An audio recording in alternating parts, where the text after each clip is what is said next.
ጊዜው የናንተ ነው። ወጣትነት የኃይል የህልም የመለወጥ አቅም ምንጭ ነው። ነገር ግን ይህንን ኃይል ስንቱ እየተጠቀመው ነው?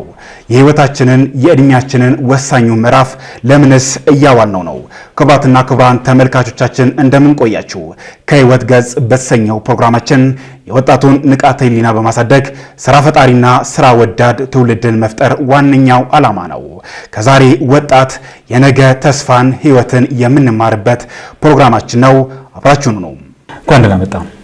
እንኳን ደህና ቆያችሁ። መጀመሪያ እስቲ ለኔም ለተመልካቾቻችንም ራስን አስተዋውቅ። እሺ፣ እኔ መብራቱ ተማሪ ይባላለሁ። የዲዲ ዶሮ እርባታ ኢንተርፕራይዝ ዋና አስተባባሪ ነኝ ማለት ነው። ከህይወት ገጽ የተሰኘ ፕሮግራም በዋናነት የወጣቱን ንቃተ ህሊና በማሳደግ ስራ ፈጣሪና ስራ ወዳድ ትውልድን ለመፍጠር በትኩረት እየሰራ ያለ ፕሮግራም ነውና ከዚህ አንፃር በርካታ ተሞክሮ ያላቸውን ከትንሽ ነገር ተነስተው ትልቅ ደረጃ የደረሱ ግለሰቦችን በማምጣት ሌሎች የምናስተምርበት ፕሮግራም ነውና በዚህ ፕሮግራም ያንተን የህይወት ውጣ ውረድህን ከየት ተነስተህ ይደረስክ ህይወት ምን አይነት ቻሌንጅ ያለበት ነው የሚለው ነገር አብረን የምንጫወት ይሆናል። ቀደም ብዬ እስቲ ላንሳና እንዴት ነው የዶሮ እርባታ በአሁኑ ሰዓት ስራው ውጤቱ እንዴት ይታያል? በአሁኑ ሰዓት ብዙ ሰዎች ወደ ዶሮ እርባታ እየተሰማሩ ይገኛሉና የዶሮ እርባታ የሰውን ህይወት ከመቀየር አኳያ ምን አይነት አስተዋጽኦ እያበረከተ ነው? ምን ይመስላል? እስቲ ከዛን ጀምር። ዶሮ እርባታ ማርባት እንግዲህ መንፈስንም እርካታም ጭምር ነው። የመንፈስ እርካታን ጭምር ይሰጣል። ዶሮ ማርባት በጣም ደስ ይላል። ተፈጥሮን የምታደንቅበት ነው። አዎ፣ እግዚአብሔርን የምታደንቅበት ነው። በጣም አስደሳች ነገሮች አሉ ዶሮ በማርባት ላይ እና እኔ አሁን መጀመሪያ ሆቴል ነበር የምሰራው። ወደዚህ ዶሮ እርባታ ከመግባት በፊት በሆቴል ስራ ላይ ነበር የተማረው? በሆቴል ስራ ላይ ነበር። ሆቴል አስተናጋጅ ነበርኩኝ። ከአስተናጋጅ ተነስቼ ያው ቀጣይ ኃላፊም ሆንኩ ለተወሰነ ጊዜ እና እያልኩኝ ትንሽ መንጃ ፈቃድ ነበረኝ። በዛ ላይ በመንጃ ፈቃድ ደግሞ ወደ መኪና ዞርኩኝ እና መናራ ገብቼ የተወሰነ ጊዜ ሚኒባስ በመያዝ ኦፊሰርን በመያዝ ሳየው ያው እኔ ብቻ ነው ሹፌር ሆኜ እኔ ብቻ ነው መኖር የምችለው። ስለዚህ ለምን ዶሮ እርባታ አዋጪ ነው ብዬ የተወሰነ በፊትም ዶሮ እንደሚያዋጣ የሆነ አንዳንድ ነገሮቹ ሞክር ነበር። ዶሮዎች በልጅነቴም ጀምሮ ተማሪ እያለሁ ዶሮ ሞክር ነበር እና ዶሮ ለምን አልሰራም? ዶሮ ብሰራ እኮ ይሄንን ያዋጣኛል፣ ይሄን ያክል ሰራተኛም ደግሞ ይኖረኛል ብዬ አሰብኩኝ። ካሰብኩ በኋላ ተደራጀው በኢንተርፕራይዝ ተደራጀው። በስንት ዓመተ ምህረት? 2008 አካባቢ 2008 ማለት ነው። ተደራጀውን እና 5 አባላት ይዤ ነው የተነሳሁት። ብንሰራ እንለወጣለን፣ አሁን ከምናገኘው ደግሞ ገቢ ይጨምራል እና የተሻለ ደግሞ ህይወት ይኖራል ወደፊት የሚለው ነገር በውይይት ተወያየን እና ያው ስንወያይ ደግሞ አንድ ነገር መጀመሪያ ደረጃ ያው ዝግጁነት ሊኖር ያስፈልጋል። ለአንድ ስራ መዘጋጀት አለበት። ውስጥን ማዘጋጀት አለበት፣ ራስን ማዘጋጀት አለበት። ለዛ ስራ ማመን አለበት። መጀመሪያ ደረጃ ማመን ያስፈልጋል እና ካመንክ ደግሞ መሰጠት ያስፈልጋል ለስራ ማለት ነው። ተሰጠህ ነው። ካልተሰጠህ ስራው ራሱ ይክዳል። ስለዚህ አሁን ዶሮ ስራ ላይ ልንገባ ስንል ሆሳና ውስጥ የአየር ሁኔታ ለዶሮ ምቹ አይደለም የሚል ብዙ አይነት ሀሳቦች ይንቀሳቀሱ ነበር እና የተለያየ ሰዎች አንድ ሁለት ሰዎች መኪና ሽጠው ድረስ ዶሮ እርባታ ከፍተው ወደ ኋላ የተመለሱ አሉ፣ የከሰሩ አሉ እና የአየር ሁኔታ አይመችም፣ ምቹ አይሆንም ይሉ ነበር እና አረ ይቻላል እና የአየር ሁኔታ ከአዲስ አበባ ሆሳና ብዙ ልዩነት የለውም። አዲስ አበባ ዙሪያ ላይ ብዙ ዶሮ እርባታ ይረባል። ስለዚህ እዚህ ማይመች ነገር ምን አለ? ይመቻል፣ መስራት ነው ዋና ምናምን በሚል እንቅስቃሴ ጀመርን። መንግስት አገዘን። መንግስት በደንብ አግዞናል። በማበደር ብድር በኦሞ ቆጥበን ብድር ወስደን ምን ያክል ነበር? ምናልባት አለ አይደል ሌሎችን የሚያስተምር በዛ ሰዓት ላይ ስንበደር የመጀመሪያ ጊዜ 52,000 ብር 52,000 ብር ተበደርን። ቆጥበን በቆጠባችን መሰረት ተበደርን እና ሰራ ቦታ አገኘን። ቦታው ላይ ሰራ። በብድሩ በዛች ስንንቀሳቀስ በጣም ብዙ አንዳንድ አካባቢ ላይ የተለያየ ቻሌንጆች ገጥሞናል። የተለያየ ቻሌንጆች ነበሩ። በምንጀምር ሰዓት በቃ የተለያየ ሰዎች ዶሮ እዚህ ጋር እንዴት ታረባላችሁ? ዶሮ እንዴት ይረባል? አንደኛ ሌላ ሰው ደግሞ ዶሮ ይጎዳል፣ ቅዝቃዜ ያለ፣ ሌላ ሰው ደግሞ አካባቢ ይረብሻል የሚል ነገር ብዙ ችግሮች ነበሩ። በዛ ሰዓት ደግሞ መንግስት በጣም ትልቅ ድጋፍ ያደርግልን ነበር። የመንግስት አካላት ግብርና እየመጣ የሚመለከተው አካል እየመጣ ይጎበኙ ነበር እና ስንጀምር ራሱ ትልቅ በቃ አመራሮች ሁሉ በምርቃት ነው ቤቱ የተጀመረ። በቃ መርቀው ነገር ኦኬ በቃ አመራሮች ጠቅላላ ከተማ አመራር በሙሉ የዲዲያ የተጀመረበት ቀን ያሉ ዶሮዎቹ በጣም ደስ በሚል ሁኔታ ነበር የጀመርነው እና ጉብኝት አድርገው በቃ ጥሩ የሆነ ሴሪሞኒ ነበር። በቃ ደስ የሚል ነበር እና ከዛ እይታ እኛም ሞራል አገኘን። ምክንያቱም ብዙ ጊዜ አሁን ወጣቱ ምንም አንድ ምለው ነገር መንግስት ብዙ ጊዜ ለወጣቱ በተለያየ መልኩ በብድርም ይሁን በሌላም ነገር ይሁን ማበረታታት ውስጥ ይገባል። እያየን አሁን ብድር በማመቻቸት ነው። እኛ ምንም አይነት ማስያዣ የለንም ነበር በዛ ሰዓት። ስለዚህ ኦሞ ነው ተበደረን እና በዚህ ሰዓት ላይ ደግሞ ያ የተበደርነውን ብድር የወሰድነውን ገንዘብ በአግባቡ ለስራው በማዋል በስራው ሰዓት ላይ በመገኘት ራስን ተሰጠ ለዛ ለቆምክለት ዓላማ ከተንቀሳቀስክ ውጤት ማታመጣበት ሁኔታ የለም። እኛ አሁን አንድም የመንግስት ዳም ብድር የለብንም፣ መልሰናል። ከአንድም 3 4 እና መልሰናል እና ጥሩ ነበረ። በዛ ሰዓት ላይ ስራው እየተንቀሳቀሰን አዲስም ነን፣ ልምዱም የለንም ብዙ። ግን ምን አለን ውስጣችን በቃ ከፍተኛ ፖቴንሻል አለ። ስንት ዶሮ ይዛችሁ ነበር? በዛ ሰዓት ላይ እንዳሁኑ ዶሮ ዋጋ ትንሽ አልጨመረም ነበር። የዶሮ ዋጋ ያው አነስተኛ ነበር በዛ ሰዓት ላይ ስንጀምር። ቢያንስ እዛ ዶሮ እርባታ የተወሰነ ትዝለና 1200 አካባቢ ዶሮ ጫጭቶች ያስገባን ማለት ነው። አስገብተን ለገበያ ደረስን። ለገበያ ካደረስን በኋላ ገበያ ላይ ብዙም ተቀባይነት አልነበረንም። በዛ ሰዓት ሰው አያውቅም። እስከዚህ በአሁን ሰዓት ነው በጣም እንቅስቃሴ እንጂ በዛ ሰዓት ላይ ከፍተኛ የገበያ ትስስር ችግር ነበረ። በዛ ሰዓት ያው ኤክስቴንሽኑም ያው እየተንቀሳቀሱ ነው፣ ግን ብዙም ሰው የተረዳ አልነበረም ዶሮ ለመቀበል ማለት ነው። እና የተረዳ አልነበረም። ግን እኛ ባልነው በአንዳንድም እንደዚህ በሚዲያ እንደዚህ ማስታወቂያ በሚሰሩ ሰዎች እየሰራን ባነሮቹ በማሰራት እንደዚህ በጣም ብዙ ማስተዋወቅ ውስጥ ገባን እና እርባታው እየተዋወቀ መጣ እና ከዛ ደግሞ ብቃት ያላቸው ዶሮዎች ነው እያወጣን የነበረው እና ዶሮቹ ደግሞ አንድ ነገር በጣም እና የሆነ ማረሳው ነገር በዚህ መሀል ላይ ቅድም መሰጠት ያልኩህን ጫጩቶች ትእዛዝ ሰጥተን እስኪመጡ ድረስ በቃ ሙሽሮቹ ዛሬ እየመጡ ነው እያለን ሽሩጉድ ነው ቤቱ በሙሉ በቃ ቀውጥ በቃ ምን ልበለ። ሌላ ውሃ የሚያዘጋጃለ፣ ስኳር የሚያዘጋጃለ፣ እቃው የሚያዘጋጃለ። እኔ ሩም ያው ቅዝቃዜ ያለ ስለተባለ ሀገሩ ላይ በቃ እኛ ብዙ አስበን ዶሮቹ ቅዝቃዜ እንዳይደርስባቸው የተለያየ ማሞቂያ እና በከሰል የተሰሩ አሉ፣ በኤሌክትሪክ ኃይል የተሰሩ አሉ። አናምነውም እና ሩም ቴምፕሬቸር አስገብተን እኛንም ጭምር እንዳያጨናነቀን በማለት ቢያንስ በቦዲ ውስጥ ላይ ገብተን እንተኛ ነበር። ጫጩቶቹ ውስጥ ላይ ገብተን እኔ ብዙ ጊዜ ተኝቻለሁ ውስጥ ላይ ከዶሮቹ ጋር ዶሮዎች ከመግባታቸው በፊት እነዚህ ዶሮዎች ሙቀት ለነሱ ይሆናል አይሆንም ጥናት አይነት ነገር እያደረግን እና በጣም ማረሰው እና ያን አሁን እንደዛ እናደርግም። ሩም ቴምፕሬቸር አድርገን ሙቀቱ ልክ ነው በቃ እዚህ ቤት ሞቋል የሚል እናምናለን። በቃ ያው ልምድ ወስደናል ማለት ነው።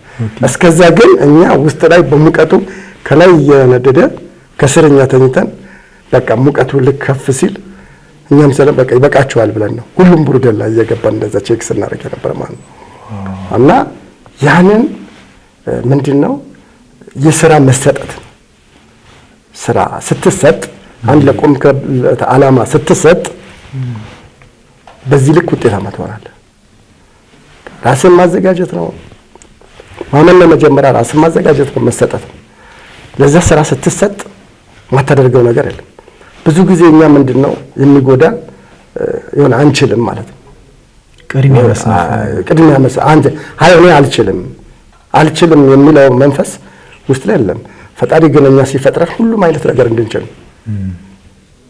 ሁሉም አይምሮአችን በጣም ብዙ ሺህ ነገር ይችላል ማለት ነው። ግን እኛን አንችልም ስለምንል ቀድመን በቃ ባልቻለ ራሳችንን እናሰንፋለን። ትችላለህ ነው። እኔ አሁን ብዙ ጊዜ አሁን ሹፌር ነኝ፣ ብዙ ጊዜ ነድቻለሁ። ስለቻልኩ ነው አይደል? ማንም ሰው እኮ ላይሰንስ አውጥቶ ይነዳል። ሆቴል ኃላፊ ሆኜ ሰርቻለሁ፣ ስለቻልኩ ነው አይደል? አስተናጋጅ ሆኛለሁ። ውስጥ ላይ ወደ ኪችን ውስጥ እንድገብቻለሁ ነው ሰርቻለሁ፣ ችያለሁ። ሞር ኤሌክትሪክ ምጣድ አሁን እሰራለሁ በደንብ አድርጌ። ሁለቱም አያይዤ ነው እንደውም ከዶሮ እርባታና ኤሌክትሪክ ምጣድ ሰራ ነበር። እችላለሁ። ስለዚህ እኛ እንችላለን በሚል ሁለተኛ መጠጋት። ወጣቱ ይሄን መጠየቅ እኮ ነው። አሁን ለምሳሌ ልምድ ካለኝ ሼር ማድረግ አለብኝ ለወጣቱ። ይምጡ። እኔ ያውቃል ህዝብ፣ ብዙ ሰዎች ያውቃሉ፣ ይልካሉ። እንደውም ዶሮ ብቻውን ገዝቶ አይደለም፣ ዶሮ ከመግዛት በፊት ይሄን እነዚህ ነገሮች አድርግ። እኔ ትላንትና በስህተት ዶሮ ተጎተብኝ፣ የተጎዳውን ዛሬ አንተ እንዲጎዳባ አልፈልግም ነው ማለት። ዶሮን አትውሰድ፣ አትግዛ። አክቲቭ ነው ወይ መጀመሪያ አንተን ለመስራት ቆመ ዶሮቹ ለመንከባከብ ውጤታማ ለመሆን ነገ አስባል የሚገባ። አዎ በዚህ ልክ አስተካክለን እንደውም ቢያንስ እኔ መጥቼ እንኳን አያለው ብዬ ነው ብዙ ጊዜ ነግራቸው። ስለዚህ ያንን ማመን ያስፈልጋል። አምነህ ስትዘጋጅ ሁሉ ነገር አትጎዳም። በቃ ጥሩ ነገር ነው የሚሆነው። በቃ መጀመሪያ ራስን ማዘጋጀት ነው፣ ማመን ነው፣ መሰጠት ነው። ስትሰጥ በቃ በሞራል መሆን የለበትም። አሁን ብዙ ጊዜ ጓደኛው ስለሰራ ወይም የከሌ ስለሰራ በሞራል ገብተህ ወደኋላ መመለስ የለበትም። በቃ ትክክለኛ የሆነ ነገር ተጠግተህ ልምድ ካላቸው ሰዎች። እኔ ዶሮ እርባታ ስከፍት 4-5 ቦታ ላይ ሄጃለሁ። ካሜራ የከለከሉኝ ድርጅቶች አሉ። ኬሚካል የለም አትገባም ያሉኝ አሉ። በጣም ቅርብ የሆኑ ደግሞ እና ብሎ ዶክተሮች ቁጭ ብዬ አናግሬ እንዲና አዲስ ነኝ እንደዚህ ልከፍት ነው ሰራ ውስጥ እንደዚህ ብዬ ስነግራቸው እና ብለው ዶሮ ቤት ድረስ ወስደውኝ በዚህ መልክ በዚህ መልክ ያሉኝ አሉ። ማቃቸዋለሁ እና በጣም አመሰግናቸዋለሁ። ስለዚህ በዚህ መልክ ትራንስፈር ብናደርግ ዶሮ ስንጀምረው ሌላ ባለሙያ ከሌላ ቦታ ነው መጥቶ እንዲያየን ያደረግነው መጀመሪያ። ታቱ አንዳንድ ኬዞች ላናቅ ስለምንችልኛ ልምዱም ስለሌለን ያው የኛ እንዳለ ሆኖ ሌላ ባለሙያ አምጥተን ክትባት የሚሰጥ አንዳንድ አንቲባዮቲኮች አሉ። የሆነ ሳታስበው ዶሮና በሽታ የሆነ ሊገናኙበት ስለሚችል ዶሮና በሽታ እንዳይገናኙ በምን አይነት መልክ የሚለው ቫሪያል ደግሞ እንደዚህ አይነት እንዳያጠቃ እነዚህ ከተባቸው ኦርደር ጠብቆ የሚከተል ነበርና ከሱን ደግሞ ልምድ እየወሰድን ነበር። ዋላ ልምድ በተለይ እኔ አሁን ያው ዝም ብዬ ጥያቄ እወዳለሁ፣ እኔ መጠየቅ በጣም እወዳለሁ እና አውቄም ማሰር ይጠይቃለሁ። ያወቁትም ነው አንድ ነገር ላይ አትደርስም። አሁን ለምሳሌ እኛ ዶሮ እርባታ ሰርተናል፣ ለና ክላመት ሰርተናል፣ ብዙ አመት ሰርተናል። ደረስንበት ማለት ግን አይቻልም። ልክ ነው። በጣም ብዙ የሚቀሩ ነገሮች ይኖራሉ። ግን መጠየቅ የተሻለ ቦታ ላይ መጠየቅ እጠይቀው ነበረ፣ ያስረዳኝ ነበር። በዚህ መልክ የሚል ከዚያ እየያዝንም ማስታወሻ ጭምር እየያዝን እየሰራን የግብዓት ትስስሩ ከባድ ችግር ነበረ በዛ ሰዓት። አደርሰን 45 ቀን ተብሎ 45 ቀን ላይ ከደረሱ በኋላ ዶሮቹ ማን ይሰዳቸው ኤክስትራ ወጪ ነው። ከዛ እነዚህ ያስገባቸው ሙሉ 45 ቀን ደረሱ። የ45 ቀን ነው የጨረሱት። ተጨማሪ ገንዘብ ነው የሚፈልጉት ፋይናንስ ማለት ነው። ካልወጡ በዛ ሰዓት ላይ ከፍተኛ ችግር ያንን አሁን ጥሩ ነው። አሁን የዛን ጊዜ ነው እየነገርኩህ ያለው እሱ ነው። የዛን ጊዜ በጣም ከባድ ነበር። ከዛ ምን ያስፈልገናል? ሌላ ተጨማሪ ፋይናንስ ይሄ ቻሌንጅ ነበር ለኛ ከባድ ማለት እና ሰው ማመን አለበት። ሁሉም መስራት አለ። ግቢያውን ሰፊ ግቢ ያዘ ሰው አለ ቤት ምንም አልተጠቀመበትም። በቃ የዶሮ እርባታ አክቲቭ ቢያደርግ በስሱ አክቲቭ ቢያደርግ ነገ የተሻለ ፋርም ነው የሚሆነው። ማለት ነው ይሞክራል። እዚህ ጋር አዋጭነቱ ያረጋግጣል። ሌላም ቦታ ከተማው በጣም ብሎ ቢሆን ጥሩ እርባታ ይከፍታል። እኛም በዛ ሰዓት ላይ ትልቁ ነገር እየገጠመን ነበር ከሰው ጋር ተነግደ ዶሮ እርባታ እንደሽታለሁ አካባቢው ይነሳ መጨረሻ ላይ ሲሄዱ ትልቅ በቃ ይናከል ገንብተዋል። ይሄ ህብረተሰብ ዞናችን ህዝብ ነው እየተጠቀመ ያለ ሞዴል አርሶ አደር መጥቶ ከዚህ ዶሮ እየገዛ እየተጠቀመ ያለ ዶሮ ባጭር ጊዜ ውስጥ አድጎ እና ጥሩ ገንዘብ እየተጠቀመ እያስገባ ነው። እንቁላል እየተጠቀመ ነው ለራሱ የሚል ነገር አስረድቷቸው ነው የተመለሱት። እኔ ብዙ ጊዜ የገጠመን አሁን እያመነ መጣ። ያን ቻሌንጅ በቃ እኛ ዝም ብለን ስራችን ነው የምንሰራ፣ አናዳምጥም። ማዳመጥም ጥሩ አይደለም። ብዙ ያለው ነገር ትናገር፣ ግን ስራን የሚረብሽ ነገር ማዳመጥ የለብን። ያለው ነገር ትነጋገራለህ። አላስፈላጊ ነገር ካለ ውጭ ላይ የመጣል ነገር ካለ አካባቢው ነገሮች ትክክል ባለበት በግቢ የምታስተካክል ነገር ካስተካክል ነው በር ከፍቼ ጎብኙ ነው የምላቸው። አሁን በቅርብ ጊዜ አሁን እንደም ሁሉ በበዓል የአካባቢ ሰው ነው የስጋ ዶሮ ሲገዛ ነበር በርካሽ እስከ 2500 የነበረ ዶሮ እኮ እኛ ጋር እኮ በ1200 ብር 1100 ብር በ1500 እንዲደረጃቸው የወሰዱት ማለት ነው። ግን ወጣ ስትል እስከ 2500 እነዛ ዶሮዎች ሲሸጡ ነበር። ስለዚህ በዚህ ልክም አንደኛ አካባቢ ላይ የሆነ ነገር ሲኖር የአካባቢ ህብረተሰብ ተጠቃሚ ነው። እንቁላል በማግኘት ዶሮ በማግኘት ዶሮ አሁን ብዙዎቹ እኛን እየሰራ አይተው አካባቢ ላይ አሁን ሁሉ በብዛት ዶሮ እያረቡ ነው። በዚህ አንዱ በአካባቢው ሞዴል ሲሆን የብዙ ሰዎች የመለወጥ ቻንስ በዛ ልክም ይጨምራል። 20 ዶሮ 10 ዶሮ 15 ዶሮ 50 ዶሮ ገዝተው በየቤታቸው አሁን አካባቢያችን ላይ ሁሉም እያረባ ነው ያለው። ሌላ ግን አሁን ያለው ነገር ምንድነው? ትልቁ ነገር በስራው ላይ መኖር ነው። አንደኛ የሚጎዳ መልክ የቱ ጋር ነው? አሁን ብዙ ጊዜ እኔ አንዳንድ ሰራተኞቹ ማህበሮችም ስብሰባ እናደርጋለን። ዝም በድንገት የምጠይቃቸው ጥያቄ አለ። ዛሬ እኔ አሁን እንደ አጋጣሚ ዶሮ በጣም ሴንሲቲቭ ነው። እነዚህ ዶሮ ቢያልቁ እኔ ነገ ይሄን ቤት መዘጋ ስራ የምናቆም ይመስላችኋል ወይ እላለሁ። ዝም ብሎ ለቀልድ ይስቃሉ። ሁሉም አላቆምም ነው የምለው።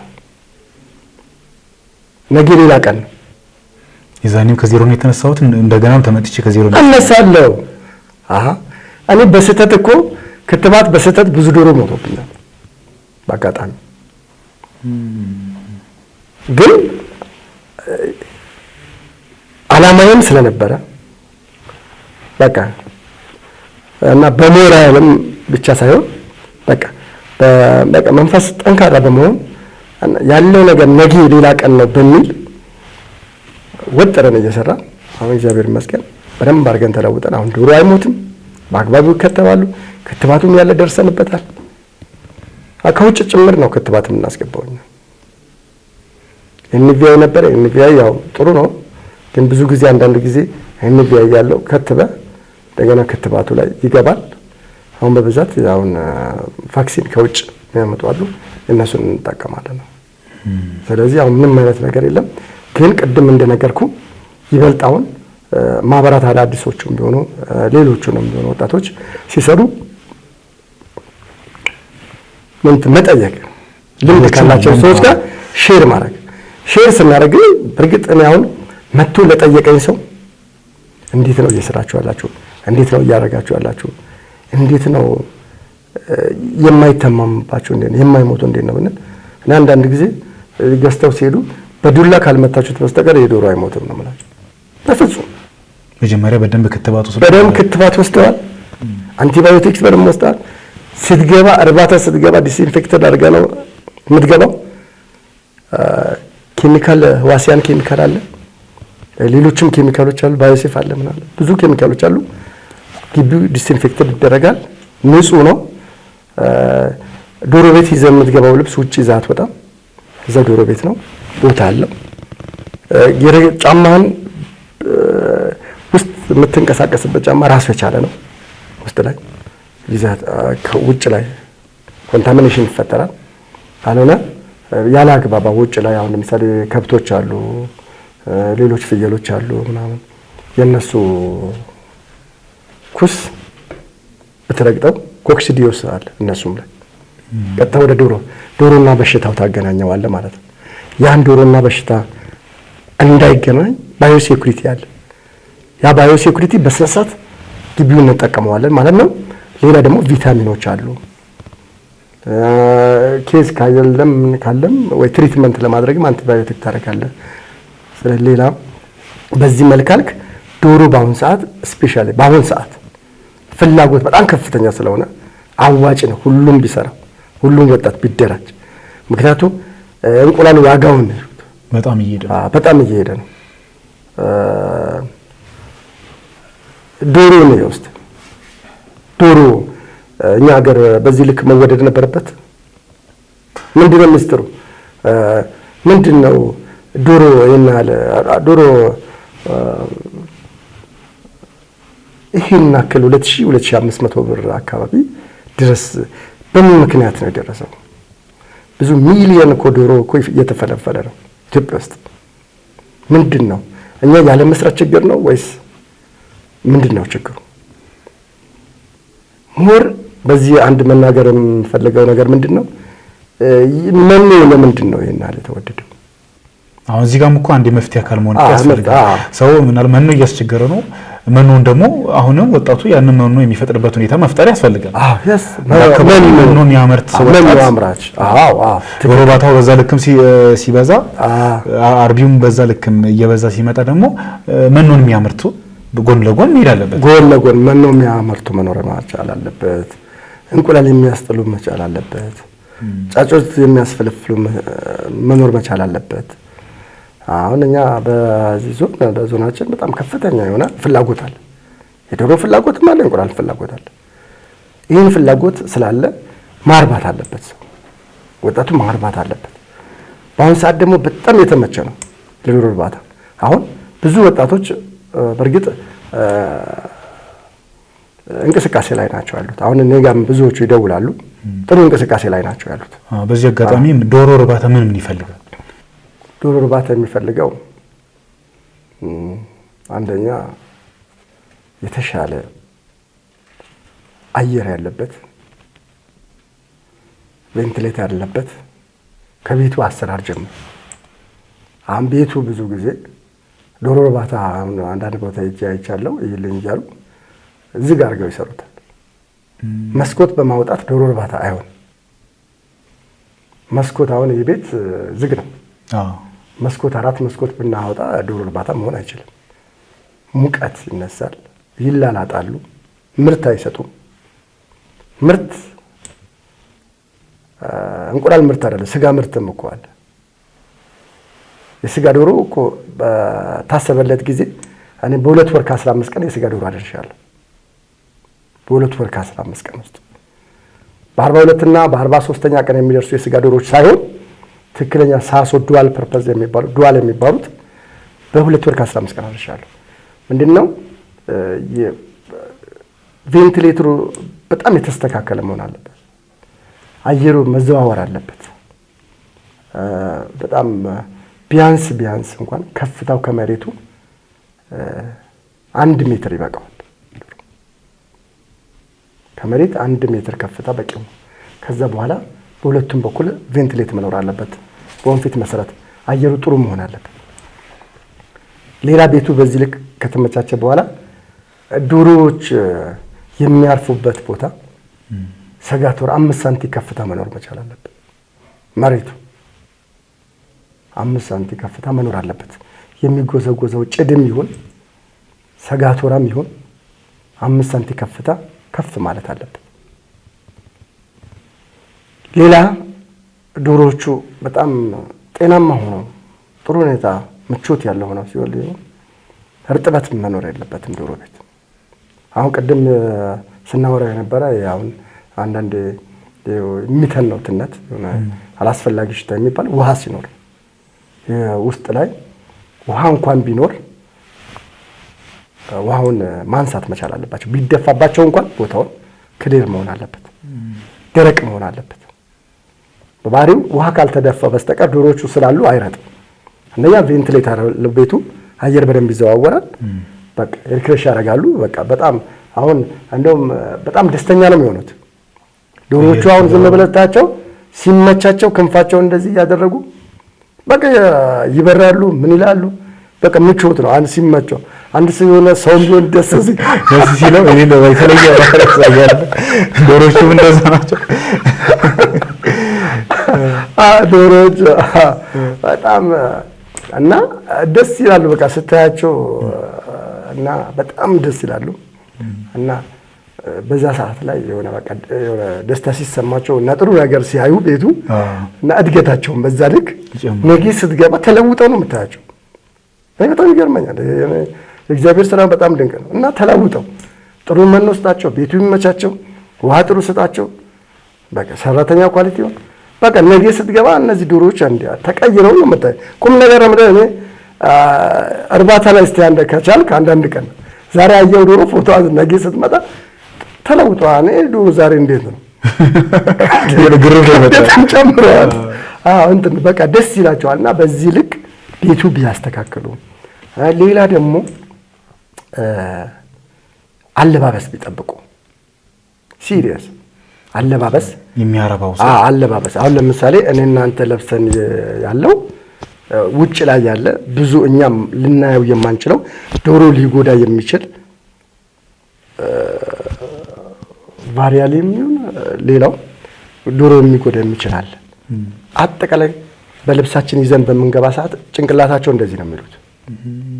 እንዲህ ማለት እንትን አለባቸው ጭንቅላታቸው። እና በዛ ሰዓት ላይ ይጎዳሉ። እና ከውጭ ይዘነው የምንገባው ልብስ ባይኖር ቀጥታ ዶሮ ቤት ያለው እኔ አሁን ዶሮ ቤት መግባት ከፈለኩ ልብሴን ቀይሬ ነው። ዶሮ አለ ልብስ ቀይራለሁ፣ ሸርጤን አደርጋለሁ። ቀጥታ ዶሮ ቤት ገብቼ ዶሮ ቤት እጄን ታጥቤ ነው የምገባው። ዶሮ የዶሮ ውሃ መጠጫ መመገባቸው በኬሚካል ነገር መታጠብ አለበት። ኬሚካል ሲባል ጎጂ ኬሚካል አይደለም። በጣም ሬሾን ሰርተ ዝቅ አድርገህ አሁን ኬሚካል አለኝ እኔ ዕቃ ማጠባ ኬሚካል፣ የውሃ ዕቃቸው ማጠባ፣ የመኖ ዕቃቸው ማጠባ ኬሚካል አለኝ። በዛች ካስፈላጊ ከሆነም ደግሞ ምንድነው የምንለው በረኪና አለ፣ ኦሞ አለ፣ በረኪና አለ። በእንደዚህ አይነት ነገሮቹ ክሊር ማድረግ ነው ዕቃቸው። እኛ እጃችንም ታጥበን ነው የምንገባው ዶሮ ቤት። እጃችን ንክኪ ከፈጠርን አሁን ሌላ እኛ ጋር በዛ ደረጃ አሁን ለቀጣይ ታስበዋል። ግን አውቶማቲካል ውሃ መጠጫ አለ። አሁን ዘመናዊ መጣ። ከሰው እጅ ጋር ንክኪ የለም። ቀጥታ ውሃ ይገባል አውቶማቲካሊ። በጠጡት ሰዓት ላይ ቫልቭ ይለቅላቸዋል ማለት ሲለውጥ ቫልቭ ይዘጋል። እና እንደዚህ ከሰው እጅ ንክኪ ነፃ ይሆናል ማለት። ካልሆነ ግን እጃችንን በደንብ ታጥበን ጫማችን እንደዚሁ የምንጫማውም ልብሳችንም ሸረጣችንም አድርገን ዶሮ ቤት ክሊር የሆነ ነገር ነው። እነዚያ ልብሶች ደግሞ በየጊዜ ደግሞ ምን መሆን አለበት? መታጠብ አለባቸው። አይ ራሱ የሚዘፈዘፍ ኬሚካል አለ። በጣም ጥንቃቄ ይፈልጋሉ። ጥንቃቄ ይፈልጋሉ። እና በጣም እንትን ቅርብ እንትን ናቸው፣ በጣም ሴንሲቲቭ ናቸው። እና በዚህ ልክ ከተስተካከለ ቤቱ ያለው ሁኔታ በዚህ ልክ ከተስተካከለ ምንም አይነት አንድም ዶሮ አይሞትም። አንድም ዶሮ እንደ ድንገት ዶሮ ሊሞት የሚችል አሁንም ለወጣቱ አሁን ለሚሰሩት ዶሮዎች ብዙ ጊዜ ሊጎድባቸው የሚችሉ በመደራረብ ብቻ ነው። ሲበዙ ማታ ጊዜ ይመሻል። ሲመሽ ሰው ያስፈልጋል። አሁን ለምሳሌ እዚህ ቤት 2000 ዶሮ አለ እንበል። ተውናቸው፣ መብራት አላበራህም፣ ቀን ብርሃን ነው፣ ማንም አልገባም። ያሰማሉ ጩኸት ራሱ ከርቀት ጩኸት ያሰማሉ። በሙሉ ይጮሃሉ። ያ ምን ጊዜ ነው? እየተደራረቡ ነው። አንዱ በላይ ብዙ ጊዜ ፋርሞች እየከሰሩ ያለ በዚህ ሁኔታ ስገባ 300-400 ዶሮ ሞቶ ታገኛለህ በአንድ ቦታ ላይ ማለት። ስለዚህ እኛም ባለማወቅ ከዚህ በፊት የጎዳን ሌላም ደግሞ መጎዳት ስለሌለበት ሁሉን ሰው በዚህ ልክ መረዳት በቃ ትንሽ ናቸው የምትላቸው አይደለም። እኔ ለምሳሌ 2000 ጠርችላለሁ 200ም ሊሆን ይችላል 150ም ሊሆን ይችላል ከዛም በኋላ ይደረባሉ አንድ ላይ ግን ሰዓት አላቸው። በዛ ሰዓት ላይ አሁን የእንቁላል ጣይዳ አይደለም የገባነው ጫጩት ላይ ነው እየነገርኩ ያለሁት። ሰዓት አላቸው። ያን ሰዓት በልተው ከጠጡ በኋላ መብራት ሊጠፋ ሲል ነው መበተናቸውን በአግባቡ አይቶ ሰራተኛው መብራት ማጥፋት አለበት። ጠዋት አንድ ዶሮ ምንም አይነት ነገር ሳይሆን ነው የምትደርሰው። ብዙ ጊዜ ጉዳት እየደረሰ ያለ በዛ ልክ ነው። ከጠፋ በኋላ አይንቀሳቀሱ ታዳምጣለህ፣ ይጮሃሉ። ልክ መብራት በመታጠፋ ሰዓት ድምፅ አለ፣ ከፍተኛ ድምፅ። ጸጥ ብለህ ታዳምጣለህ። ዝም ሲሉ በቦታቸው ነው ያሉት። ብርሃን ገብቶ ከሆነ እንኳን አብርተህ በስሱ እኛ ባትሪ እንደዚህ ዘግተን ነው የምናየው እንዳይደራረቡ እና ያለን ዞረን ትክክል ነው። ወጥተን ጸጥ በቃ ጠዋት በሌሊት ይገባል፣ ቁርሳቸው ይበላሉ። ያው ይሄ የማናጅመንት ችግር ነው። በቃ አሁን ቅድም ስናወራ የነበረው ማናጅመንት ነው። በቃ ማናጅመንቱ የዶሮ አክቲቭ ከሆነ ቁጥጥሩ ጥሩ ከሆነ ዶሮ ምን ውጤታማ ነው የሚያደርገው። አሁን ሀፍ ነው ዶሮ እርባታ ያለው ሰው በአሁን ሰዓት ያለው ሀፍ ግማሹ 1000 ዶሮ ቢኖር 900 እንቁላል ብትለቅም 450 እንቁላል የራስህ ነው። 450 እንቁላል የመኖ ነው። ሌላ ወጪ የትኛውም ሂሳብ ስራው በአሁን ሰዓት አዋጭ ነው ማለት ነው። በጣም አዋጭ ነው። ምናልባት ትንሽ ዋጋ ሊያስከፍል የሚችለው ዶሮ ስታሳድገው ወደ ብር መቀየር ትገዛለህ። እንቁላል እስኪጥል ድረስ መኖ ትቀልባለህ። ይሄን መጨረሻ ላይ ግን ይሄ ብር ታገኘዋለህ። መቼ ነው መጨረሻ ላይ የምታገኘው? ዶሮዎቹ 1 ዓመት ከምናምን እንቁላል ጥለው ፐርሰንታቸው ሲወርድ ለሽያጭ ሲወጡ መጀመሪያ ወጣ ብር በዛ ሰዓት ላይ በጣም ማለት በአሁኑ ሰዓት በጣም ሰው አይምሮ አሰርቶ እንትን ቢል በተለይ ዶሮ እርባታ በጣም ጠቃሚ ነው። በጣም አዋጭ ነው። ሁለተኛ ደግሞ እንክብካቤ የሰው የመሰጠት ሁኔታ እዛ ጋር ሊኖር ይችላል። ያ ነገሩ ትልቅ ጥንቃቄ የሚፈልግ መሆኑ ነው እንጂ በጣም አዋጭ ነው። እንግዲህ ቀደም ሲል እንደጠቀስክልኝም ብዙ ስራዎችን ሞክረሃል። ሹፍርናውንም ሆቴል ውስጥም መስተንግዶም ሳይቀር ብዙዎቹን ነገር ሰርተሃል። ከዛ አንጻር የህይወትን ምዕራፍ ማግኘትና ህይወትን መኖር እንዴት ማለት ህይወትን በተለያየ መንገድ ትኖራለህ፣ ግን የህይወትን ምዕራፍ ማግኘት እንዴት ትለያቸዋለህ? መኖርና ህይወትን ዋና ምዕራፍን ማግኘት ማለት ነው። አዎ እና ጥሩ ነው።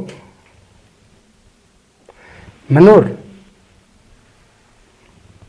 ዝም ብለህ ያለውን ስራ ሰርተህ ትኖራለህ። መኖር ያልሰራም እየኖራል ያን አይደለም። ቢያንስ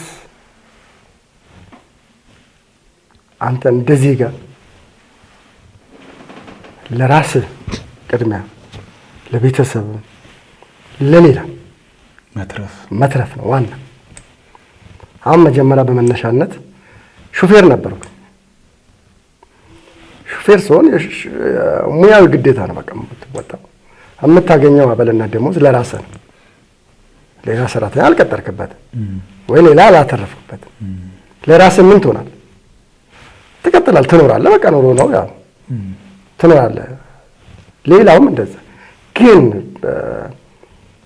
ሹፌር ሆነ ስራ መፍጠር አይቻልም? ሌላ ተጨማሪ ነው አለማሰብ ይቻላል እኮ። እኔ ሹፌር እያለሁ ነው ማሰልጠኛ ላይ እያሰነጠልኩኝ፣ ወሰን አሽከርካሪዎች ማሰልጠኛ ተቋም ነበር በፊት። እያሰነጠልኩ ነው ዶሮ እርባታ የጀመርኩት። አላቋረጥኳቸውም። ጎን ለጎን ያስኬድክ ነበር? አዎ፣ ባለ ሁለት ከል እኮ ነው። አንዱ ቢሰበር በአንዱ ተንጠልጠል የሚባል አባባል አለ አይደል? አዎ። እና ሁለቱም እያየው ነው። አማራጭም ደግሞ ቅድም ነገር እንደገና ደግሞ እርባታ እየሰራው ምጣድ ቤት ከፍቻለሁ። ኤሌክትሪክ ምጣድ፣ ስቶቭ ሰርቻለሁ። ማገዶ ቆጣቢ ሰርቻለሁ። ኤሌክትሪክ ምጣድ ሰርቻለሁ። የዳቦ እና እንጀራ መድፊያ ሰርቻለሁ። አሁንም ባለሙያ ነው። ይሄ ያሳየው የሚለኝ ሰው ነው ያለው። በጣም ዶሮ እርባታ እየሰራው ይሄንም ሰርቻለሁ። ሹፍርናውን አቁሜ የቅድም ያልኩ ሁለት ነገሮች እንዳልተ ዶሮ እርባታ በተገቢ ሁኔታ እያንቀሳቀስን ነው። ይሄም ስራ ተጨማሪ ተመጋጋቢ አድርጎታል። ዶሮ ይሄን ስራ የሰራሁትን ዶሮ እርባታ እየደገፈው ሄዷል። አሁን ቅድም ያልከው ዶሮ እርባታ ምን ያስፈልጋሉ ስትለኝ የሆነ ዕቃ ይፈልግባል። የውሃ ዕቃ ወይ ፋይናንስ በእጅ ያንሳል። የሆነ ነገር ይፈልግባል። መድኃኒት ግዴታ ይፈልግባል። የሆነ ነገር ይፈልግባል አይደለም? ያው አስተዳደራዊ ወጪ ነው። እነዚህ አንደኛ ሀሴት ነው። ያው የውሃ ዕቃ ሀሴት ነው አይደል? መመገባም እንደዛ ግድ መመገባው ከሌለ ምንም መስጠት አትችልም። ልክ ነው። የውሃ ዕቃ መጠጫ ከሌላቸው ደግሞ ውሃ ማቅረብ አትችልም። እንደዚህ አንዳንድ በቃ ይሄን እርባታው ሊጎዳ የሚችል ወጪ አላወጣንበትም። ከእርባታው እስኪያገግም ድረስ ተሰማሩ ብለን ማህበሩ እየገባን ሌላም ይሄን ተጨማሪ ስራዎች እንፍጠር ብለን በዚህ ልክ ነው። አሁን ቅድም ያልከው እኔ አሰብኩኝ እና ባይኮ አሁን ይሄን እርባታ በጣም የተሻለ ደረጃ ባደርስ ሰራተኛ ቢያንስ የተወሰነ ሰራተኛ ይዛለሁ። የእነዚያ ሰራተኛ ቤተሰብ አላቸው አይደል? ቤተሰብ አላቸው። ቤተሰባቸው ይረዳሉ። በማን በዲያ ዶሮ እርባታ ድርጅት ወራ 5,000 ብር የሚከፈለው አለ። 4,000 ብር የሚከፈለው አለ። እርባታ ውስጥ እየሰሩ ያሉ ስንት ሰራተኛ አለ? 13 ሰራተኛ አለ በአሁኑ ሰዓት። ለ13 ሰው ስራ እድል መፍጠር ማለት በጣም ትልቅ ነገር ነው። ቀጣይ አሁን የተሻለ ነገር ልንፈጥር አስበናል። የተሻለ ነገር ቀጣይ ላይ አነሳለሁ። የተሻለ ነገር ልንፈጥር ነው። ግን መጀመሪያ ግን ለምን ብቻዬን ነበርኩ። አሁን ስንት ሰው እያስተዳደርኩ? ቤተሰብን በዛ ላይ አለ። ከዛ ሌላም ነገር መርዳት ትችላለህ እኮ። ድጋፍ እኔ ማድረግላቸው ሰዎች እኔ አካባቢ ያክሰው አለ። አንዳንድ ደካማ ሰዎች እኔ መረዳዋል። ምክንያቱም የግድ ትውልድ ነህ አንተ። ባለው ነገር አቅም በቻለ ነገር ሌላውም አቅፈ ባለ ነገር ገንዘብ ባይዞ ምንም እናደርጋለን ልንጠቀምበት ነው እኮ። ብርም እኮ የምንሰራው እኮ ብዙም እኮ ታሪክ እኮ ጥሩ ነገር ለትውልድ አሁን ቅድም እንደምን ነገሮች አንዳንድ ነገሮች ትራንስፈር አድርገህ የምታውቀው ነገር የምትችለው ነገር በአቅምም ካለ የምትችለው ነገር የምትረዳው ነገር ሌላው ማቅፈ ስትኖር ነው ሰው መሆናችን እኮ የምናውቀው። ነገራችን ላይ ባይዚ እኔ እዚህ ጋር ማድረግ ላይ ያይዘልኝ ልትመልስልኝ የሚፈልገው ነገር ሰው ልጅ ስኬታማ ሆኗል የሚባለው በገንዘብ ፋይናንሻሊ ፊስ ብቻ ሲሆን ነው ወይስ ስፒሪቹዋሊም አለ? በተለያዩ መንገዶች የሰው ልጅ ሰላሙን ሲያገኝ ነውና ምን ጊዜ ነው ማለት ሰው ልጅ ስኬታማ ሆኗል ማለት የሚቻለው? እስቲ እዚህ ያያይዘህ መልስልኝ። ማለት አንዴ ኢንተርፕሪነርሺፕ ሰልጠኛለሁ። ምናልባት ኢንተርፕሪነርሺፕ ብዙ ጊዜ ስኬታማ የቢዝነስ ሰዎች በሚል ነው ያው ኮርሱ የሚሰጠው እና የተሳካላቸው የቢዝነስ ሰዎች ይላል። እኔ ኮርሱ ወስጃለሁ። አንዴ እድል አጋጥሞኝ እና ቢዝነስ ፕላንም ሰርቼ አንደኛ ወጥቼ ተሸልመውኛል። ቢዝነስ ፕላን እና ቅድም ያልከው ስኬት ማለት ብዙ አይነት ነው። ስኬት እኮ የህይወት ስኬት አለ። በብር ብቻ እኮ አይደለም። ጥሩ ሀሳብ እኮ ስኬት ነው። መልካም ሀሳብ መስጠት እኮ ስኬት ነው። ሁላችንም ጥሩ ሀሳብ ብንሰጥ ለአንተ ጥሩ ነገር ያወቅኩትን ብነግር አንተ ይሄ ነገር ጥሩ ነገር ተናግሯል ብለህ የምትቀበለው አንተ ነህ፣ የምትተውም አንተ ነህ። ብትነግር እኮ ስኬት ነው። መልካም ኦፕን ሰው መሆን በቃ ለምንም አለማዳላት። ስላወቅኩት ነገርኩት ስላላወቅኩት አይደለም። ስኬት ላይ ስደር ጥሩ ነገር ስለ ሁሉም እኩል ነው። ሁሉም ወንድም ነው አይደል? ሁሉም አካል እኮ። ስለዚህ ጥሩ ነገር እኔ አሁን ብዙ ጊዜ በቃ ብዙ ሰዓት ይፈጁብኛል እኔ ሳወራ እርባታ ላይ ስነግራቸው ሀሳቦች ብር ሰጥቼው አይደል ቢያንስ ከኛ ዶሮ ይወስዳል ብር ሳይሆን ሀሳብ ቆንጆ ሀሳብ ነግራው ስኬት ነው የተሳካለ ሰው እኔ በጣም ያረካኛል ያስደስተኛል። እኔ አንድ ጎንቦራ ወረዳ ላይ የባንክ ጥበቃ ነው እኔ ጋር መጠቀጥ ዶሮ እርባታ ላይ በደንብ አድርጌ አስረዳሁት ነገርኩት። እኔ አላውቀውም እና በዚህ ልክ ስልክ ስጠኝ አስፈላጊ ከሆነ እስከ ጎንቦራ ወረዳ ድረስ እመጣለሁ ብዬው እና ነገርኩት። እንዴት ነው ዶሮ ዝም ብሎ ሰው መክሮ ከሆነ እንዳከፍት ትክክለኛ ሰራለው የምትል ከሆነ ትሰራለህ። ምን አይነት ዘር ነው የፈለከው አልኩት። አላወቅም ግን ዶሮ እርባታ ነው። ዶሮ እኮ ዘር ይለያሉ። አስብ ዶሮዎች ስትከፍት ዘር መምረጥ አለብህ። መጀመሪያ የሚያዋጣኝ ምንድን ነው? እንቁላል የምትፈልግ ከሆነ የእንቁላል ጣይ ዘር የትኛው ነው የሚለው ነገር በትክክል ማወቅ መቻል አለብህ። አይ ዶሮ ስለተባለ ዶሮ መውሰድ አለ። አሁን የፊልድ ዶሮዎች አሉ። አሁን ፊልድ ማለት አሁን ትገዛለህ ትወስዳለህ መኖ በሰጠውም ባሰጠውም ራሱ አድኖ ጭሮ የሚፈልገውም ነገር ንጥረ ነገር አግኝቶ ገብቶ እንቁላል ጥልልሃል። በፋርም ደረጃ አድርገህ እነዚህ ልዩነት ይህም ሰው ሲመጣ ምን አይነት ዶሮ ፈልገሃል አላወቅም። ኦኬ እሺ አሳድገህ ለመሽጠት አስበሃል ወይስ እንቁላል ልታስጥል ፈልገህ? እንቁላል ላስጥል ማለት የዛኔ አቅጣጫ ነገረ በል ያንተ ዶሮ የሚሆኑት ይሄ ዱዋል ናቸው፣ የስጋም እንቁላል ናቸው። የእንቁላል ፐርሰንታቸው ይወርዳል ግን ነገ ሲሸጠው ግን ለስጋ ከፍ ይልልሃል። እነዚህ ግን እንቁላል 96% እንቁላል ጣይ ናቸው። ፕሮቫንስ ብራውን የሚባሉ እና ዝርያዎች እነዚህ ማናጅ የተደረጉ ክትባት ያለቀላቸው ከዛ 2 ወር ላይ አንዴ ክትባት ይሰጣል ተወስደሃል። አሁን ግን ያለው ነገር ክትባት ሁሉም ነገር 42ኛ ቀን ድረስ ጨርሰዋል። ስለዚህ ሰዳ አልኩት 300 ዶሮ ገዝቶ ሄደ። ቆይቷል ያንም ነገር ከዛ ስንት በቃ አሁን ሳሶ እያስገባ እያሳደገ ሁሉ እንቁላል ጣይ ዶሮ ምናምን እየሰራ በጣም 10 በቀን መደወል ጀመረ። ነገር ደስ ብሎት ማለት እና እንደዚህ አይነት ነገር እና የሐሳብ ትክክለኛ ነገር ነግረን ደስ ይላል ውስጥ በቃ እና እንደዚህም አምብቾም አካባቢ እንደዚህ አሁን እና አንድ ጊዜ መጣ አንድ ልጅ ነበረች እና እንደዚህ በአጋጣሚ ጋዜጠኞች መጥተው ነበር እኛ ጋር እና የተናገረችው በጣም እኔ ያልጠበቁኝ ምክንያቱም እኔ ስነግራት ምንም ነገር የደበቁት ነገር የለም። ብዙ ጊዜ ቅድም እንዳልከው የተሳካለ ሐሳብ ቅናት ካለብን እኮ ነው ችግር ካለ እኮ ነው ማትለወጠው ለሰው ሐሳብ ማሰጥ ምን ችግር አለ? በቃ መልካም አስተሳሰብ መልካም የሆነ ነገር ቅድም አሁን ያልነው ቢዝነስ የተሳካለት በቃ መልካም ሐሳብ መልካም ነገር መንገር ጥሩ ነገር ቅድም ባወራነው መሰረት መንገር ይሄ አንተን ያስደስታል። ዶሮ እርባታ ለምሳሌ የኔ ብቻ ቢሆን እኮ ዶሮ እርባታ የዲዲያ ብቻ ቢሆን እኮ ሰራው ሰራኩ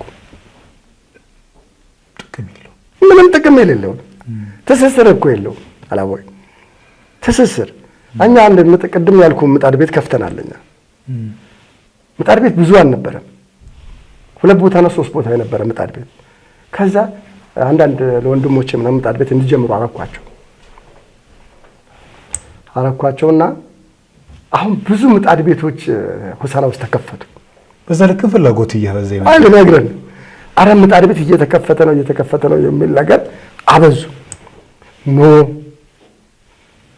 ጠቅላላ ምጣድ ቤት ይክፈቱ።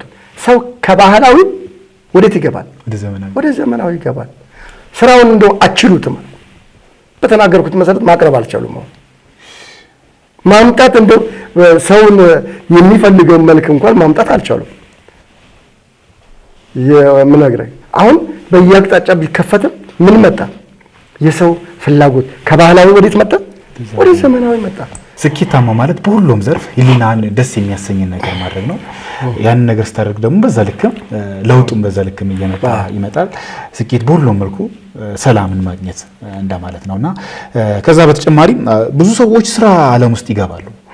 ስራ ዓለም ውስጥ ሲገቡ አንዳንዶቹ ከጅምርም ፌል የሚያደርጉ አሉ፣ አንዳንዶቹ ዘልቆ የሚሄዱበት አለና ከዚህ አንፃር ይሄ ሞቲቬሽንና ዲሲፕሊንን እንዴት ትገልጽልኛለህ? በስራው መቆየትንና ወዲያው አይ በቃ መስራት አለብኝ ብሎ የሩጫ አይነት ነገርና ዘልቆ መሄድን እንዴት ትለየዋለህ? ተነቃቂነት የሚባል ነገር አለ። ስራ መነቃቃትን ይፈጥራል፣ የሚፈጥር ነው። ጥሩ ነው። በቃ ኮንፊደንስ ነው። ከሞቲቬቱ በቃ አሪፍ የሆነ ሰው በቃ እንቅስቃሴ ያለው ሰው ጥሩ ነው። በዛ ልክ ግን ቅድም ዲሲፕሊን በዛ ልክ ትዕግስት ያስፈልጋል፣ ጽናት ያስፈልጋል። መጽናት አለን የሆነ አንዳንድ ጊዜ ቶሎ ትዕግስት ከሌለ ጽናት የሚባል ነገር ውስጥ ከሌለ ቶሎ አላስፈላጊ ቦታ ነው የሚከተው። ተስፋ ወደ መቁረጥ ውስጥ ይሄ ስራ አልተሳካም የሆነ ብዙ ጊዜ ኔጌቲቭ ነገር አለ ሳይሆን ጥሩ ነገር ነው መናገር አለብን። ተላ ጥሩ ነገር ይቻላል እኮ አሁን ምርት ጠብቀ ቅድም በዶሮ ዙራ ነው የምናወራው። ብዙ ቅድም አወርተናል። ብዙ ነገር አውጥታ አሁን እኔ አንድ 4000 እንቁላል ጣይ ዶሮ አድርሼ ከ4000 እንቁላል ጣይ ዶሮ አንድ ዶሮ ብቻ ነው የጣለው። ከ4000 አንድ ብቻ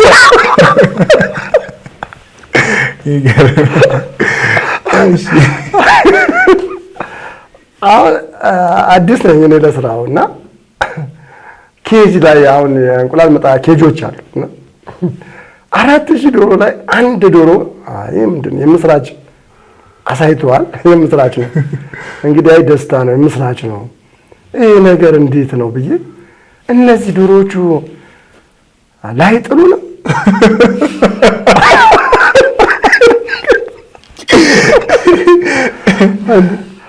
አሁን ያጋጠመው ሰው የሰማ ሰው በጣም ይገርመዋል። እና እነዚህ ዶሮዎች ላይ ጥሉ ነው እንዴት ነው የሚለው ነገር ውስጥ ገባ። አይ ራሳችንን ያሳደግናቸው ጫጩቶቹ ራሳችንን ያሳደግናቸው እና ራሳችን ነው ሁሉ ነገር ያሳደግናቸው። መኖም የሰጠነው እናውቃለን። ጥሩ ማናጅመንት ነበረው። እስቲ ትዕግስት ያ እንቁላል ቀስ በቀስ በእግሩ አይደል ሄደው የሚባለው እንደዛ። እስቲ ቀስ ብለን እስቲ ቀስ እንያቸው ገና ነው ጊዜው ገና ነው። እስቲ ታዩና አንቀልባቸው ብለን ሬሾውን ማይቀር እነሱ ሁሉ ዶሮ በመኖ የሚቀርበው ሬሾውን ማይቀር የማግስቱ 2 ሆነ ከ4000 ነው 2 ቁም ነገር ነው። በቃ በትክክል የምነግርህ ነገር ነው። እኔ ራሴ ያነሳሁት አታንሱት እዛው ኬጅ ላይ ይቀመጣል። ይሄ ዶሮ እንደዚህ እየሆኑ 4000 ቀን ነው የምንጠብቀው። አንዳንድ እየጣሉ ምንድነው ምክንያቱ አላወቅንም። ምክንያቱ ምንድነው መደዋወል ጀመርኩ። አንዳንዶቹ ስልክ አነሱ። ቆይ እንዴት ነው የሚነግርህ? አንዳንድ ሰው ማናጅመንቱ እንዴት ነው ቤቱ ላይ ችግር አለ ክትባት እንትን ብለዋል ምናምን ይላል። አንዳንዱ አይ ጠብቋቸው እሺ ምናምን በትዕግስት ቅድም ነገርኩህ ነው ትዕግስት በቃ በጥሩ ሁኔታ ማናጅመንቱ ጨመረን። እንደውም ቪታሚን እንደነ ፎርቲቬት የሚባል አለ፣ ኤግስቱል መናንት የሚባል አለ። ጭራሽ ቪታሚን መጨመር ጀምረን በቃ ስናነግ ቀጣይ ላይ 3ኛ ቀን ጸጥ አልጣሉ። ያው አጠፋ ሙሉ ለሙሉ አልጣሉ ምንም። እሺ ብለን በቃ ችግር የለውም በሚል ቀጠለን። እኛ መኗችን ቀጠለን መስጠን ቀጠለን። አሁን ደግሞ 4ኛ ቀን ላይ 5 እንቁላል አየን። 3 ከነበሩት 2 ተጨመረ። ጨምሮ አልቀነሱም 5 አየን። እያየን ስንሄድ ተፈጥሮን አደነቅን። ከዛ በኋላ እንቁላሉ ማን ይልቃል? ወደ እየተጠጋ ወደ 5ኛ ወር ሲደርስ በቃ እንቁላል ሙሉ ፐርሰንት ሲደርሱ እኔ ግራ ገብቶኛል። ሌላ በስራ ላይ ያለ ግን ሁሉ ነገር በትዕግስት ስንወጣ ሁሉ ነገር ትዕግስት ሲኖረን ጥንካሬ ሲኖር ሁልጊዜ እኮ ገቢ የለም አይደል እንዴ? ኪሳራም አለ። በዛ ልክ ኪሳራን ያለ ሰዓት ምን ችግር አለው? ትላንት አንድ ቀን አላገኘንም እንዴ? አግኝተናል አይደል እንዴ? ስለዚህ ሁልጊዜ ዛሬ ለምን መሆን አለበት? ዛሬ አሁን ኪሳራ ቢያጋጥመን በስራ ላይ ችግር የለውም እኮ ኖርማል ነው። ነገ ይመለሳል። ነገ ገና ይዘጋል ማለት ነው። ስለዚህ በዛ ልክ ነው። ሁለተኛ ደግሞ አንድ ማለት የምፈልገው ነገር ይበልጥ በአሁን ሰዓት ወጣቱ በሀገራችን ላይ ብንሰራ ነው ብዬ የምመክረው ነገር እና በሀገራችን ላይ በአካባቢያችን ላይ አንዳንዴ ምናልባት እዚህ ላይ ምናልባት አሁን ምንድን ነው አሁን እኛ ጋር ኢትዮጵያ ውስጥ እውነቴ ነው ምን አጣንና ሁለተኛ ደግሞ ሁላችንም ወጣቱም ሁሉ የራሱ የሆነ ነገር ፕሮፖዛል ቀርጾ ቢንቀሳቀስ ቢሰራ ወርዶ ቢሰራ ቅድም ነግሬሃለሁ። ጫጩት እስኪገባ ድረስ ሙቀት ወስጄ አይደል ላበላቦኝ እዛ ሰጋቱራ ላይ ተኝቼ እኮ ነው ሙቀት የለቀሁት እንጂ እኔ ሰውነቴ ምን ይሆናል ምናምን ብያለሁ እንዴ ወርጄ ነው አይደል እዛ ለመቼ ለነገ ስኬት ምን ፈጠር እኛ ወርደን ብንሰራ በጣም ብዙ የሚሰሩ ስራዎች በአሁን ሰዓት እኮ ተፈጥሯል። ብዙ ተፈጥሯል። ምክክር በአሁን ሰዓት እኮ በጣም በራሱ ቁጭ ብሎ እየሰሩ አይደል እንዴ በኦንላይን እየተሰራ እኮ ነው ብዙ ነገር። ስለዚህ ሁሉም ሰው ያለው ነገር እንደ ተስጦ አለ ባይዘው ተስጦ ምንድን ነው የሚለው ነገር እኮ አልሞከርንም። ስንሞክር ነው የምናገኘው። አንድ ነገር ላይ እየሰራ ስትገባ ነው እኮ ተስጦ የምታውቀው እንጂ ቁጭ ብለህ እኮ አታውቀውም። የአንድ ሰው ተስጦ ይታወቃል። አሁን ስንቀመጥ በተለያየ ቦታ ያላግባብ ጊዜያችን ስንገደል ጊዜ እኮ ነው በጣም ማደርስበት በአሁን ሰዓት ጊዜ ነው። በአሁን ሰዓት ወጣቱን እየገደል ያለው ምንድን ነው? ስራ ፈጣሪ እንዳይሆን ስራ እንዳይሰራ ወደኋላ እያስቀረ ያለው ነገር ምንድን ነው? እስኪ ከዚሁ አያይዘህ። አዎ አንዳንዴ እኔ ይመስለኛል ሰውን ማየት ነው እንደ ራስ አለመኖር እንደ ራስ ብትኖር እንደ ራስ ብትሰራ እኮ ራስን ታሸንፋለህ። በጣም እንደ ራስ እኔ የጎረቤት ልጅ አሜሪካ ሄደ ብዬ መተናነቅ አለብኝ እንዴ? በዚህ ነገር በጣም ሰው ብዙ ተጽዕኖ እያሳደረ ነው። ኧረ በጣም መተናነቅ አለብኝ ወይ? ምን ይጠቅመኛል? እኔ አሜሪካ ብሄድ እኮ ተመልሼ ነው የምመጣው። ምንም አልሰራም። የምሰራው እዚሁ ነው፣ አገሬ ላይ ነው። በጣም ማደግም ያለበት አገሬ ላይ ነው። ለምን ቅድም እንደነገርኩህ። ስለዚህ ሰውን ባናይ ትለወጣለህ። እዚህ እሱ እዛ እያለ አንተ ልትቀድመው ትችላለህ። እዚህ ትቀድመዋል፣ እርግጠኛ ነኝ ደግሞ ትቀድመዋል። በአሁኑ ሰዓት በጣም ሁሉም ነገር ቴክኖሎጂ ፈጣኝ ነው። የበለጠ ወጣቱ ሰው እከሌ ወይ ጓደኛዬ እንደዚህ ባናይና በራሳችን ሰርተን መለወጥ እንችላለን፣ መቀየር እንችላለን። በጣም ጥሩ ጊዜ ነው ያለ። አሁን ምናልባት እንደዚህ ሲባል አንዳንዴ ብዙ ጊዜ የሚያነሱት ነገር አለ። አንዳንዴ ገንዘቡ ዋጋ የለውም፣ እንደዚህ ዋጋ የለውም የሚባል ነገሮች አሉ። ገንዘብ ዋጋ የለውም። ገንዘብ አጠቃቀም እኮ ነው አይደለም? አጠቃቀም እኮ አይደል? ዝም ብለህ ብትበትነው እኮ ዛሬ 100,000 ብር ይበቃል እንዴ? ይበቃል ብትበትነው? በአግባቡ መጠቀም ነው። ስትሰራውን በዛ ልክ ባላንስ ነው። በቃ ዞሮ ስትሰራውን በዛ ልክ ነው አይደል የምትነጋገረው? በአቅም መኖር። አሁን ለምሳሌ ዝቅተኛ የገቢ ምንጭ ያለ ሰው እንደ አቅሙ መኖር ፍላጎቱን በዛ ልክ ማለት አንዳንዴ በጣም ከዛ የበለጠ ፍላጎት ያሳይና ኑሮ ዝቅተኛ ነው። ፍላጎትና አቅም መመጣጠን አለበት። እንደ አቅም መኖር አለበት።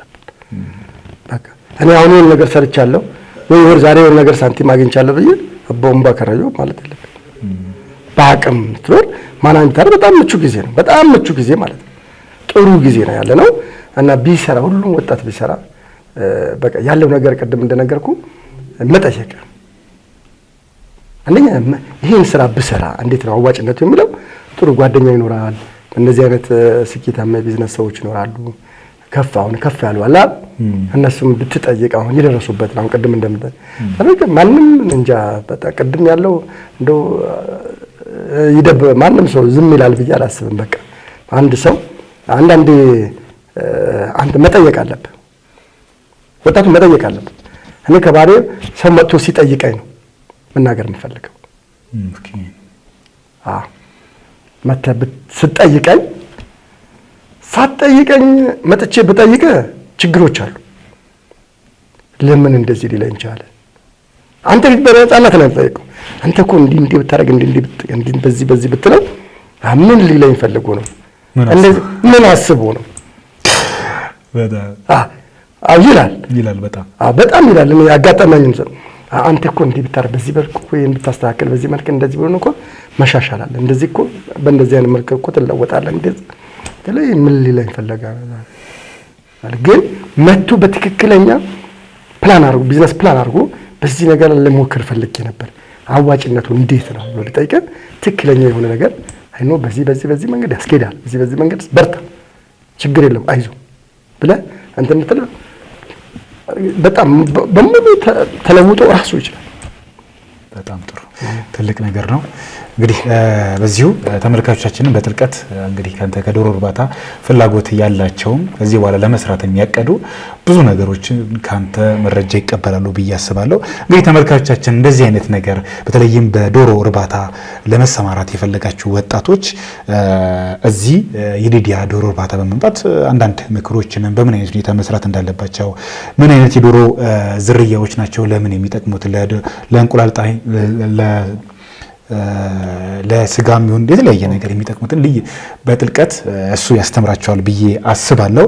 እንግዲህ ግልጽ ነው እናንተን ለመለወጥ የተዘጋጀ ወጣት ነው። ከትንሽ ነገር ተነስቶ ትልቅ ደረጃ የደረሰ ነው። በቀጣይ የዲዲያ ዶሮ እርባታ ወዴት ለማምራት እቅድ ይዟል? እስቲ እሱን እንጥቀስ። አዎ በቀጣይ ላይ ያቀድነው እቅዶች አሉ በሰፊ በየስጋ ዶሮ አንደኛ እንቁላል ጣይ ዶሮ በሰፊ ሁኔታ ለከተማ ለማቅረብ ከተማችን በሰፊ ሁኔታ እንቁላል በማቅረብ አንድ ሁለት ያው ዶሮና የዶሮ ምርት ለማቅረብ ዶሮ አሁን ብዙ ጊዜ ገባ ጠብቃ ነው የምታገኘው እና ገበያ ጠብቃ ነው የምታገኘው። ዶሮ አሁን ለምሳሌ ዛሬ ዶሮ ፈልጌያለሁ ብትል የትም ቦታ የለም። የትም አታገኝም። ብዙ ይደወላሉ እና አዘቦት ቀን የትኛውም ሰዓት ላይ ዶሮ ማግኘት እንድችል የስጋ ዶሮ ማግኘት እንድችል ለማድረግ አንድ ቦታ ላይ አክቲቭ የሆነ ቦታ ሁሉም ሰውን አውቆ ሁልጊዜ ዶሮች መጥቶ የሚፈልገው አይነት ያበሻም ፈለገ ምርጥ ዘር ፈለገ በሁለቱም አይነት የማቅረብ ስራ እንሰራለን። ያቀድነው ለቀጣይ ደግሞ የተበለተ የስጋ ዶሮ በየብልቱ አሁን ብዙ ኢንተርናሽናል ሆቴሎች እየተከፈቱ ነው። ሰና ውስጥ በርገር ቤቶች፣ ፒዛ ቤቶች፣ ጥሩ ካፌዎቹን እየተከፈቱ ነው ያሉ። በዚህ ሰዓት ላይ ደግሞ ቺክን የለም እና የስጋ ዶሮ የተበለተ በአግባቡ በባለሙያ ተዘጋጅቶ ለእያንዳንዱ ሆቴል ኢንተርናሽናል ሆቴሎች፣ በርገር ቤቶች እነዚህ የዶሮ አሮስቶች፣ ዶሮ ብፌ፣ ዶሮ በሩዝ የተለያየ ነገር ይሰራል። ዶሮ አንድ አይነት ሳይሆን ሌላም ቦታ ሌላም አካባቢዎች እንደሚሰሩ ሌላም ክልሎች ላይ እንደሚሰሩ እኛም ጋር በቅርበት ብዙ ርቀት ሳይሄዱ በቅርበት ይህንን የሚያገኙበት ሁኔታ ለማመቻቸት እቅድ ላይ ነን። ይህን በቅርብ ጊዜ እናሳካዋለን። ቀጣይ ደግሞ ያለው አንድ ላይ አያይዘን ልንሰራ ያፈለግነው አሁን በከብት ራሱ ዙሪያ ላይ የወተት ከብት ወተት በጣም ከፍተኛ ሁኔታ እጥረት አለ። ሰና ውስጥ በከፍተኛ ሁኔታ ሰልፍ ነው። ወተት ማግኘት አልተቻለም። ካፌዎች እየተቸገሩ ነው። ሌላም ህብረተሰቡ እየተቸገረ ነው እና ከዞኑም ግብርና ጋር ባለሙያዎች ጋር በመነጋገር አሁን ከተማ ግብርና አንዳንዶቹ ጋር እየተነጋገርን ነው። በመነጋገር ዘርን በማሻሻል ሰፊ የሆነ ሁለቱንም ጥምር ሰፊ የሆነውን ፋርም ለመክፈት እየተዘጋጀን ነው እና ያንን ሁለቱንም ወተትና የወተት አስተዋጽኦ የወተት አስተዋጽኦና ወተት አሁን ቅቤ አይቤ አለ።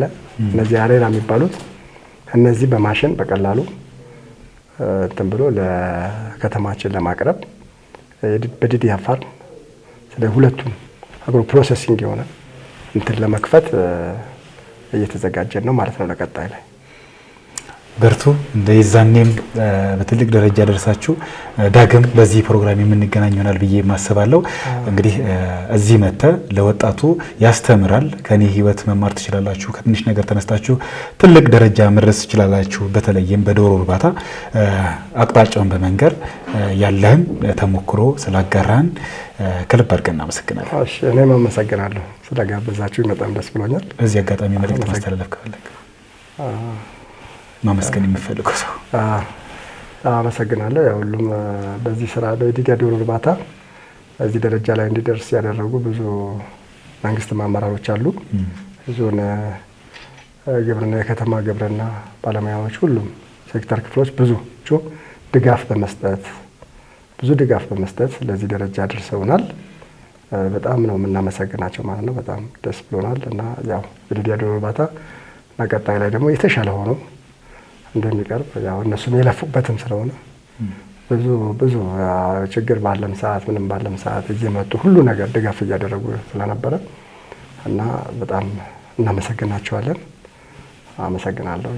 ክቡራትና ክቡራን ተመልካቾቻችን ከዛሬ ጀምሮ ሰበብ ማብዛት ይብቃን። ለችግሮች ምንጭ ከመሆን ይልቅ የመፍትሄ አካል ሆነን አምባሳደር እንሆን። ዛሬ አብረን እንማር፣ ነገ ህይወታችንን በጥበብ እንምራ።